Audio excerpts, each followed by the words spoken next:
بسم الله الرحمن الرحيم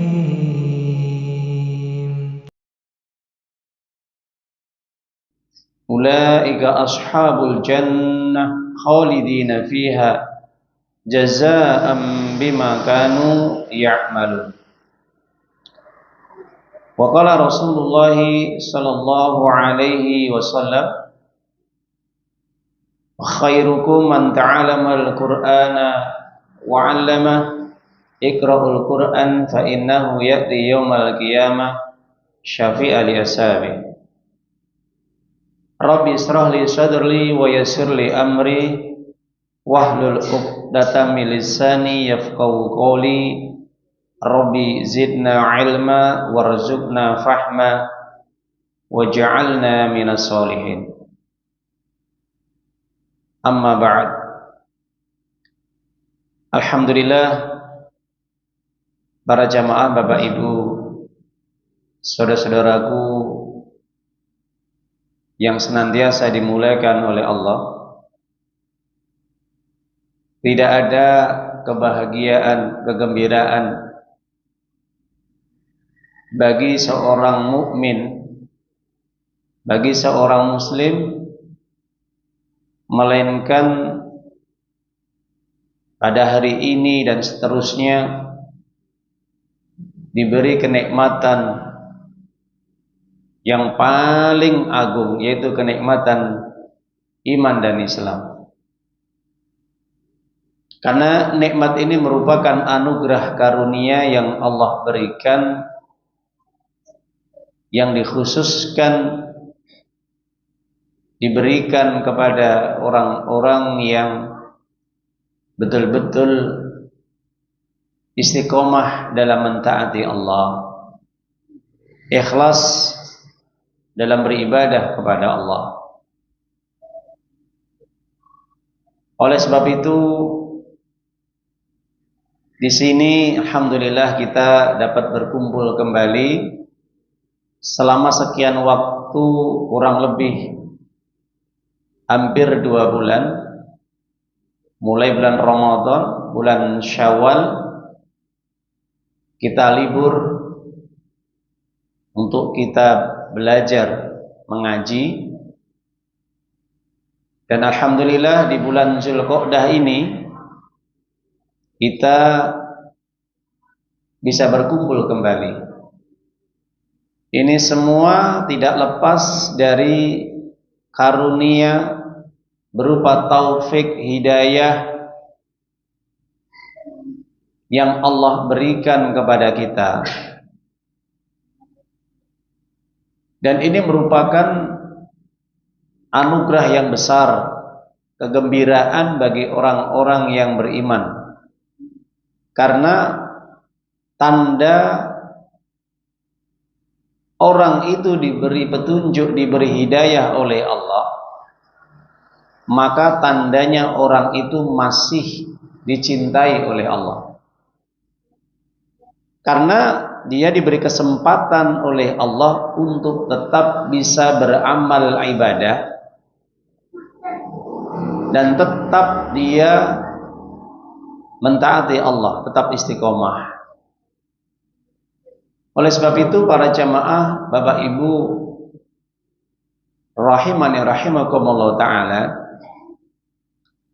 nikmat berupa hidayah ini harus kita jaga.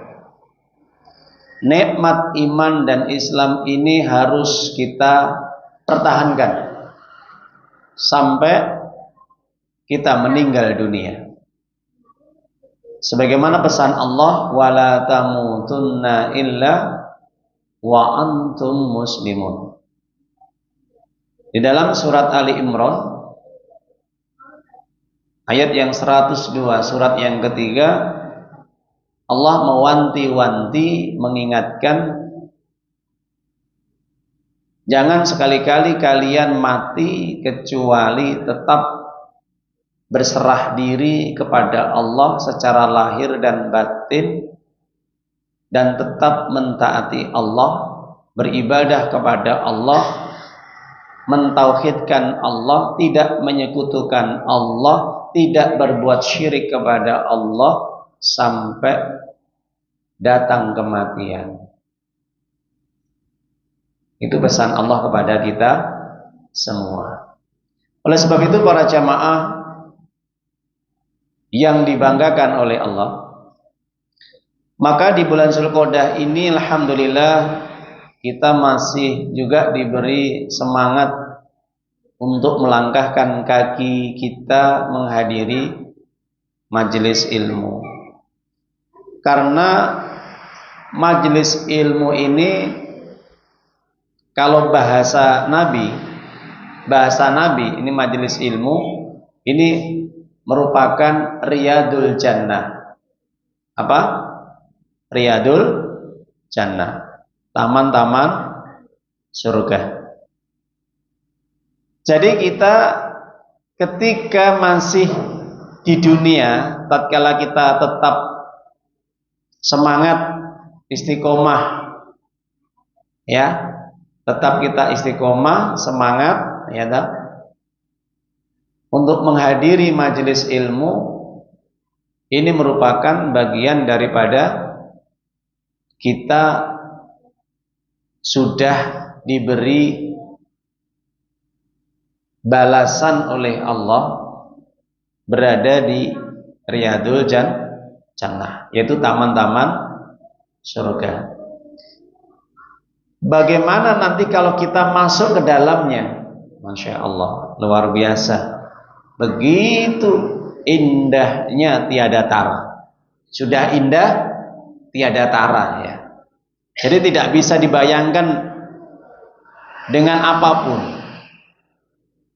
Adatu li ibadis solihin mala ainun ra'at wala udhunun sami'at wala khatar ala qalbin bashar. Jadi kalau bahasanya Nabi, surga itu yang hanya disediakan oleh Allah bagi orang-orang yang semasa hidupnya dia mengabdi hanya kepada Allah, beribadah kepada Allah, dari kalangan orang-orang yang solih dan solihah, itu mereka akan masuk surga, yang dimana surga, kata Nabi, belum pernah dilihat oleh siapapun, bahkan sampai malaikat pun itu ada yang tidak diizinkan untuk melihat surga. Dan para rasul, para nabi Allah semuanya tidak diizinkan untuk melihat surga kecuali hanya satu rasul nabi, yaitu Nabi Muhammad sallallahu alaihi wasallam. Jadi belum ada satupun makhluk Allah yang melihat bagaimana keindahan surga, hanya secara langsung, masuk secara langsung, hanya gambaran. Maka Nabi pun hanya mengintip di pintu surga, kemudian diberi gambaran bagaimana keindahan-keindahan di dalamnya, kenikmatan-kenikmatan di dalamnya, dan segala fasilitas semua yang ada di dalam surga. Pasangan-pasangan yang cantik, yang tampan, makanan-makanan, minuman, dan segala kenikmatan yang tiada tara. Begitu juga belum bisa didengar dengan telinga apapun. Kalau kita mendengar dari ustadz A, B, C atau siapapun yang menceritakan surga, itu kan hanya sebagian kisah yang diberitahukan oleh Allah kepada Rasulnya, dan itu masih terbatas. Kita mendengar ceramah-ceramah yang menyampaikan bab tentang kenikmatan, keindahan surga. Itu kan hanya mendengar, tapi belum begitu ngerti dan tahu hakikat surga seperti apa.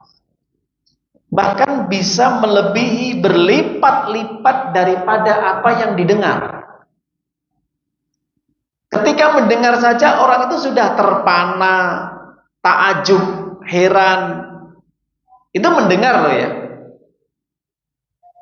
Apalagi nanti kalau sudah masuk. Masya Allah. Jadi kalau kita mendengarkan ada ceramah-ceramah tausiah, siapapun yang menyampaikan kisah-kisah kehidupan di surga, al-haya'u fil jannah, itu aja kita sudah terpana, kita sudah ya terbelalak. Masya Allah, seperti itu kenikmatannya. Itu masih mendengar. Dan juga belum ada satupun makhluk yang itu bisa merasakan, menikmati dengan hatinya dan pikirannya. Seperti apa sih nikmatnya surga? Bagaimana sih makanan di surga? Bagaimana sih minuman di surga? Misalkan di surga itu ada jahe, minuman jahe.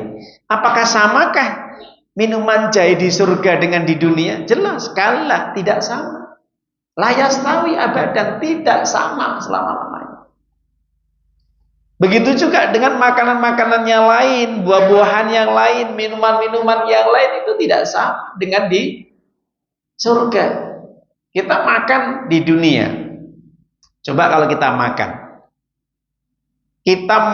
makanan yang paling mahal, yang paling enak, yang paling lezat. Kira-kira ada batasan nggak kita? Mampu kita makan sampai 10 piring? Mampu nggak? Saya yakin nggak mampu. Seenak apapun, selezat apapun, ketika kita dihidangkan makanan yang paling terbaik di dunia ini, yang paling lezat, yang paling mahal, ketika kita disuguhkan 10 piring sampai 20 piring, kita nggak mampu. Bahasanya orang Jawa, blokek, muntah kita, karena nggak kuat. Betul, terbatas. Bagaimana dengan seluruh kenikmatan di dunia yang mungkin kita rasakan, yang kita nikmati, yang kita pikir, wah enak sekali hidangannya. Di surga kita mau makan berapa kali, tidak akan pernah kita akan merasakan kenyang. Jadi di sana itu sudah nggak ada batasan, los kalau orang bilang, jalan terus. Ya. Kita mau makan 10 piring, kita mau makan 20 piring, kita mau makan 50 piring, nggak ada rasa kenyang. Kita terus akan merasakan nikmat terus, pengen makan, pengen minum, pengen hubungan suami istri, terus seperti itu di surga. Jadi nggak ada batasan di surga itu. Karena apa? Segala apapun yang terbatas di dunia ini sudah dihilangkan di surga. Jelas Bapak Ibu nggih? Di dunia ada nggak sakit? Ya jelas sakit ada. Kita dibatasi. Kita kalau berlebihan makan bisa sakit nggak? Sakit. Minum berlebihan sakit nggak? Sakit. Kita tidur berlebihan sakit nggak? Sakit loh. Tidur aja berlebihan sakit. Nggih? Olahraga. Wis toh, orang-orang yang mereka itu gemar olahraga, apapun yang dia senangi, olahraga apapun, kalau berlebihan sakit nggak? Jadinya sakit. Apapun yang terkait dengan aktivitas kegiatan di dunia ini itu serba terbatas. Ingat Bapak Ibu nggih? Serba terbatas. Kalau di jannah, di surga tidak ada batasannya. Di surga aja, ya maaf, ini bukan hal yang tabu ya. Ini syariat. Dan saya Bapak Ibu, ngapunten lagi. Di surga, orang yang diberi pasangan, seandainya suami nanti bertemu dengan istrinya lagi di surga, itu bisa berhubungan suami istri nanti di surga, itu 100 kali aja tidak capek. Loh, maaf, ini bukan hal yang tabu. Ini syariat. Di dalam hadis Nabi jelas, sampai 100 kali tidak capek. Bagaimana dengan makan? Bagaimana dengan minum? Bagaimana dengan apapun aktivitas yang lain? Kenapa? Itulah yang dinamakan kenikmatan di surga. Jadi nggak bisa dirasakan seperti apa sih surga? Nggak bisa. Kita mau ngangen-ngangen Pak Bu, nggak bisa. Makanya rugi sekali Bapak Ibu, para jamaah yang dimuliakan Allah Ta'ala. Kalau orang hidup itu, hidupnya hanya dihabiskan hanya untuk sesuatu dunia, direpotkan dengan urusan-urusan dunia, disibukkan dengan urusan-urusan dunia, dan dia lupa kalau dia nanti akan pulang ke kampung halamannya di surga. Dia lupa. Akhirnya salah kamar, salah kampung. Bukan ke surga tapi kampungnya di neraka. Kenapa? Semenjak di dunia dia tidak mau untuk membangun amal ibadah. Dia tidak mau ibadah kepada Allah. Nah, jadi para jamaah Bapak Ibu, ini penting sekali ya yang harus kita pahami. Makanya Allah Ta'ala menjelaskan di dalam Al-Quran, kalau kita perhatikan di dalam ayat-ayat Allah banyak sekali bagaimana kenikmatan di surga. Sebagaimana yang Allah terangkan di dalam surat Al-Baqarah ya. Kalau kita membaca ayat yang ke-25, Allah Ta'ala sudah menjelaskan di dalam ayat tersebut. Apa kata Allah Ta'ala? Allah Ta'ala menyatakan, وَبَشِّرِ الَّذِينَ آمَنُوا وَعَمِلُوا الصَّالِحَاتِ أَنَّ لَهُمْ جَنَّاتٍ تَجْرِي مِنْ تَحْتِهَا الْأَنْهَارُ. Beri kabar gembira kepada mereka yang semasa hidupnya mau beramal solih dan tetap beriman kepada Allah, bertauhid, mereka akan mendapatkan surga yang mengalir di bawahnya sungai-sungai. Kullama ruziku minha min samarati rizqan qalu hadzal ladzi ruzikna min qablu wa utubi mutasyabiha wa lahum fiha azwajun mutahharah wa hum fiha khalidun. Setiap kali mereka diberi nikmat rezeki oleh Allah, setiap kali bayangkan, minta apa saja dikasih sama Allah. Minta apa saja, minta istri, minta suami, minta pasangan dikasih, ya. Minta makanan yang model apapun yang tidak ada di dunia, di sana ada. Misalkan kita ini masih ingat makanan-makanan di dunia ini ya. Kita misalkan hobi makan ayam, makan bebek, ya, panggang, atau kita senang buah-buahan semangka, duren, ataupun mungkin duku atau anggur atau yang lainnya, buah-buahan yang kita senangi, Pak Bu, atau buah naga. Di sana namanya sama, tapi jenisnya banyak. Itu. Karena apa? Karena di dalam ayat ini dikatakan bahwa ketika mereka diberi buah-buahan yang serupa, yang sama, tapi jenisnya banyak. Bayangkan. Mungkin kalau di dunia ini ada durian dari Trenggalek, ada durian yang mungkin dari mana. Sana macam durian banyak. Apel Malang mungkin terkenal di Indonesia ini ya. Ya.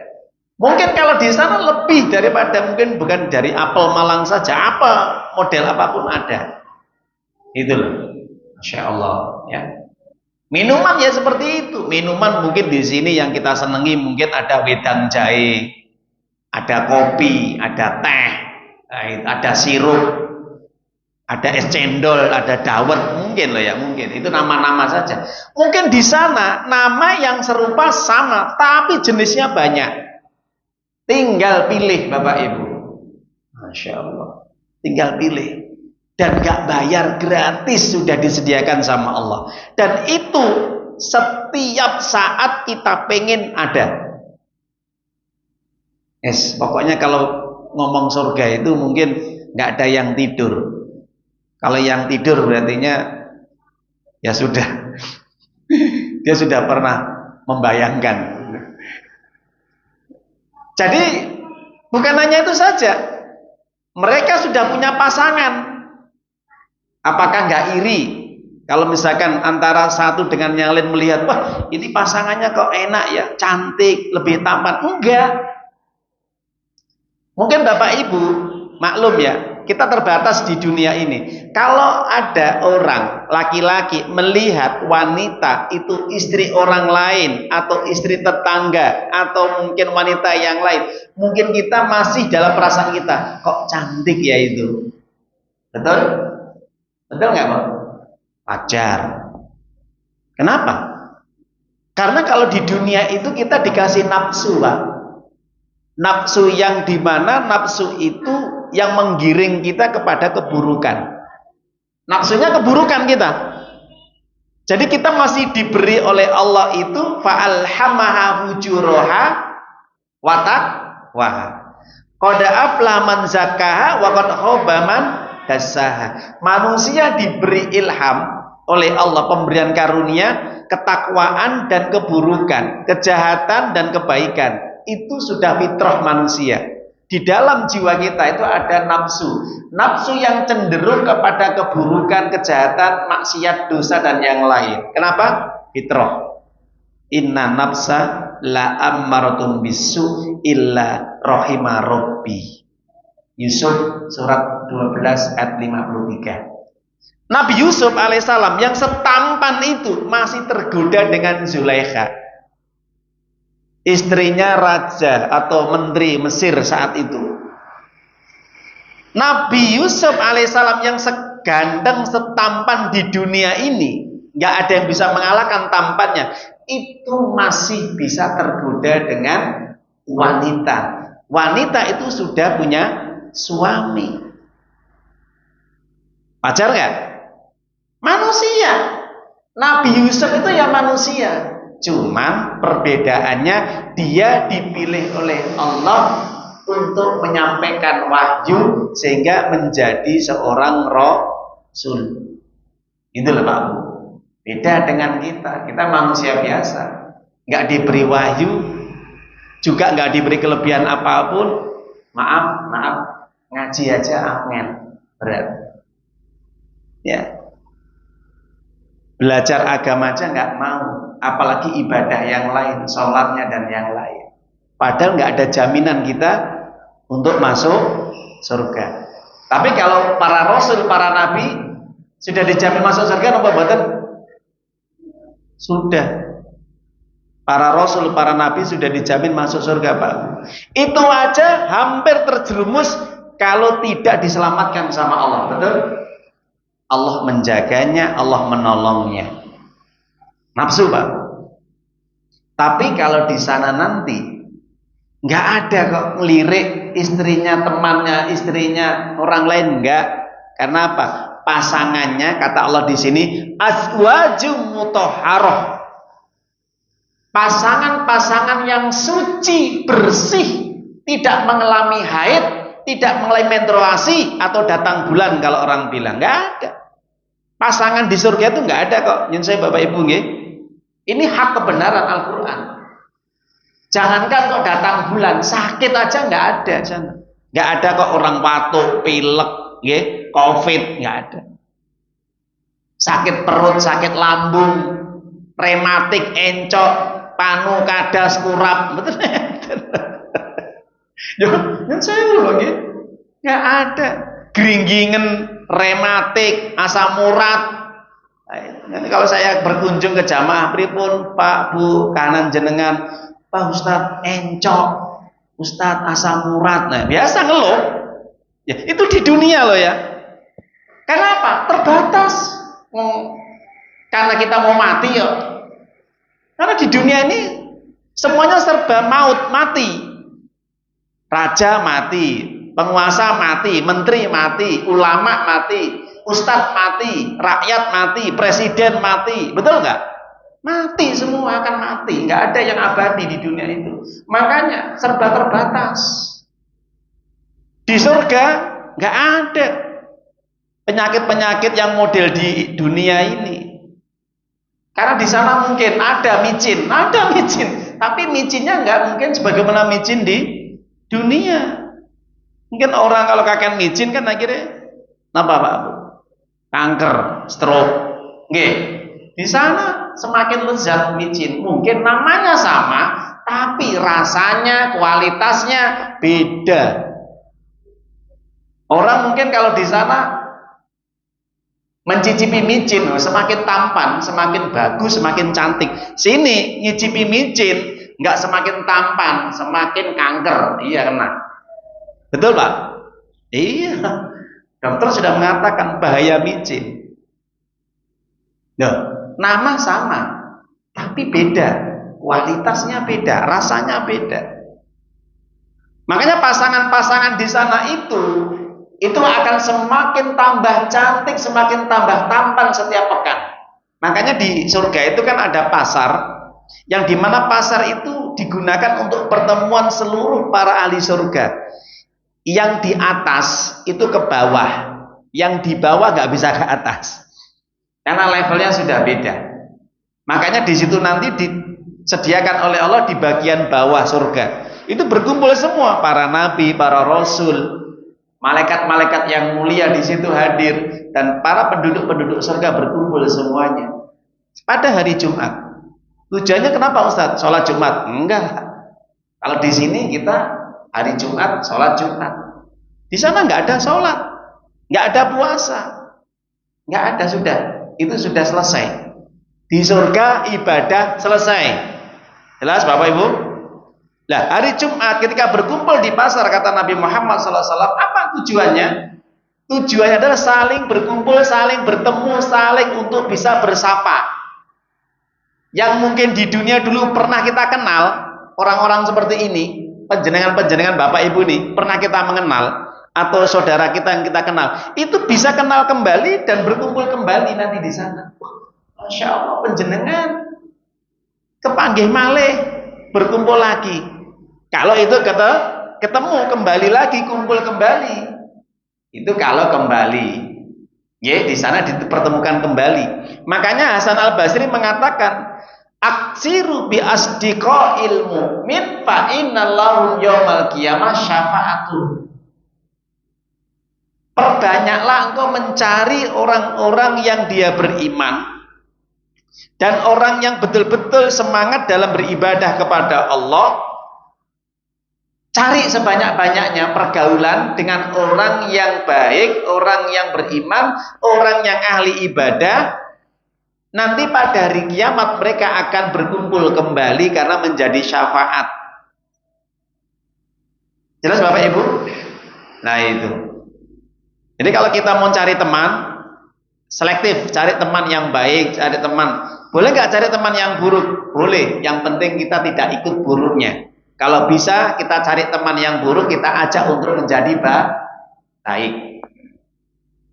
Makanya kalau saya lihat itu di media sosial itu ada orang itu yang Masya Allah semangat, dia datang ke tempat-tempat diskotik, ke jalan-jalan itu. Bukan kok di situ pengen berbuat zina, minum khamr, mabuk-mabuk, enggak. Ngajak mereka untuk sholat, Pak. Masya Allah. Nyadarkan para, maaf ya, bahasanya pelacur-pelacur pezina itu untuk menutup aurat dikasih jilbab, untuk menutup aurat mereka disuruh bertobat, disuruh sholat. Nah itu boleh datang ke tempat-tempat yang tidak baik, tapi tujuannya ngajak baik, bukan hanyut. Yang jadi masalah kadang-kadang kita ikut yang tidak baik, hanyut. Nah ini masalah, betul? Contohnya, dulu kita punya teman Pak Bu, ya, Masya Allah, ketika dia ini hijrah, dia menjadi baik, kemudian dia ngajak teman-temannya sholat, ngajak teman-temannya untuk jamaah, ngaji, kadang-kadang minjemin buku-buku agama, buku-buku tentang Islam. Berjalan berapa bulan, berapa tahun, mungkin ya, maaf, mungkin masalah ekonomi atau yang lain. Ketika sudah menikah, apa yang terjadi? Putus. Padahal sebelum menikah itu semangat dia, Masya Allah, luar biasa. Kelihatan sunnahnya, penampilannya sunnah, jenggoten, cingkrang, ya, sholat jamaahnya tertib, mungkin ngajinya juga. Tapi ketika di saat Allah memberikan ujian, dia sudah menikah, mungkin nggak tahu ujian yang dia terima apa yang terjadi. nggak kelihatan sholat jamaah, nggak kelihatan ngajinya, penampilannya sudah beda, ketika diajak ngaji sudah males, berkumpulnya dengan orang-orang yang maaf ya, mungkin mereka yang juga tidak ibadah. Sudah, penampilannya beda sudah. Jadi sunah-sunahnya sudah nggak kelihatan lagi. Semangatnya ibadahnya sudah luntur. Nah, ini pentingnya kita mengaji, belajar, memahami bagaimana menjaga merumat istiqomah. Makanya Allah sudah jelaskan di dalam Al-Quran. Surat apa? Surat Fusilat. Yang Allah terangkan surat yang ke-41 ayat yang ke-30. Innal ladzina qalu rabbunallahu tsumastaqamu tatanazzalu alaihimul malaika alla takhafu wa la tahzanu wa abshiru bil jannati allati kuntum tu'adun. Surat 41 ayat 30, nanti dibuka di rumah. Sesungguhnya orang-orang yang dia mengatakan Rob kami, sesembahan kami, Tuhan kami, yang kami sembah, yang kami ibadahi, satu-satunya di muka bumi ini hanya Allah. Yang kami taati, yang kami ikuti, yang kami ibadahi hanya Allah semata. Kemudian dia istiqomah dalam beribadah kepada Allah. Orang yang seperti itu, ketika dia mau meninggal dunia, turun para malaikat. Apa Pak? Turun malaikat. Tujuannya apa? Memberi kabar gembira. Jangan bersedih, jangan khawatir, jangan risau, jangan takut. Keluarga yang kamu tinggalkan sudah dijamin sama Allah. Masa depanmu sudah jelas, kata Allah. Jelas. Masa depanmu gitu loh, kata malaikat. Apa masa depanmu? Surga yang sudah Allah sediakan. Masya Allah. Jadi orang yang istiqomah ketika dia mentaati Allah, ibadah kepada Allah, dapat kabar gembira dari malaikat. Nggak usah takut, risau, khawatir dengan pekerjaanmu, dengan bisnismu, dengan keluargamu, istrimu, anakmu yang kamu tinggalkan, dijamin sama Allah. Jelas Pak Bu? Pengurip nang dunia rasa dadak bingung. Yang kita bingung ini kalau kita nggak bisa masuk surga, itu loh kita bingung. Yang kita bingung nanti ketika kita menghadapi sakaratul maut ini yang bahaya, mengalami kita su'ul khotimah, kematian yang buruk, itu yang kita bingung ya. Kalau urusan yang lain nggak usah bingung, serahkan kepada Allah. Rezeki, nikmat semua urusannya Allah. Yang penting yang kita lakukan ibadah. Ya, ibadah. Apa perintah Allah? Kerjakan. Larangan Allah tinggalkan. Selesai. Nah itu.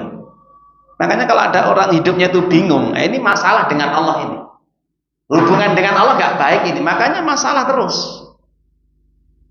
Makanya ketika ayat ini turun, Abu Bakar As-Siddiq mengatakan yang dimaksud dengan istiqomah, kata Abu Bakar, okay, pendapat ini tafsir sahabat Abu Bakar dan Imam Mujahid mengatakan istiqomah itu artinya orang yang hidupnya senantiasa beribadah hanya kepada Allah, mentauhidkan Allah, tidak berbuat syirik besar, tidak menyekutukan Allah. Itu pendapat Abu Bakar dan Imam Mujahid. Pendapat yang kedua, Ibnu Abbas Al-Hasan itu mengatakan bahwa yang dimaksud istiqomah adalah tetap dia ibadah kepada Allah sepanjang hidupnya, sepanjang hayatnya, dan dia menjaga kewajiban-kewajiban dan menjauhi yang larang-larangannya dijauhi. Perintah, sholat, puasa dan yang lain itu tetap dijaga. Itu istiqomah Pak Buki. Itu istiqomah. Meskipun kadang-kadang maaf, sunnah-sunnahnya itu kadang-kadang masih kurang baik. Tapi kewajiban yang pokok dijaga. Sholatnya 5 waktu dijaga, puasanya dijaga, menutup aurat bagi wanita, dan mendatangi majelis ilmu, tetap dia belajar agama sampai meninggal dunia. Kalau ada rezeki dia zakat harta, punya rezeki dia bisa haji dan yang lainnya. Itu istiqomah. Ini pendapat kedua. Pendapat yang ketiga, yang dimaksud dengan istiqomah sebagaimana pendapat Abu Aliyah, adalah senantiasa ikhlas dalam beramal ibadah. Tambahan lagi Umar bin Khattab mengatakan istiqomah itu ketika ibadah itu tidak serong ke kanan dan serong ke kiri. Apa Pak Bu? Mencela-menceli. Bahasanya wong Jawa. Mencari tuntunan yang bukan dari Nabi, mencari dasar-dasar yang bukan dari Islam, atau mencari petunjuk dalil yang tidak ada dari Al-Quran dan Sunnah. Jadi dia orang yang istiqomah itu panduan ibadahnya apa? Al-Quran dan Sunnah, itu istiqomah. Jelas Bapak Ibu? Iya. Makanya disinilah kita pentingnya untuk belajar. Kita rehat dulu, pending untuk adzan. Silakan. Nanti kita lanjutkan sebentar. Ya ayyuhalladzina amanu ittaqullaha haqqa tuqatih wa la tamutunna